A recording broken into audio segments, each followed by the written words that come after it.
Aí, pessoal, novidade do Golfão RS aí, ó. Novela mexicana nunca acaba. Desmontei aqui para lubrificar as carretas aqui, que faz um barulhão quando tá seco, ó.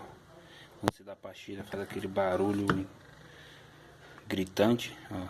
Ela fica seca, né? Tem que engraxar ela pra ela ficar justinha, as carretinhas. Aí me deparo com essa benção aqui, ó. A sujeira que tá nisso aqui de ferrugem. E o carvão tá no fio da meada, ó. Mais um vídeo aí pra novela mexicana aí, mais um capítulo. Aí, vou dar uma limpada aí.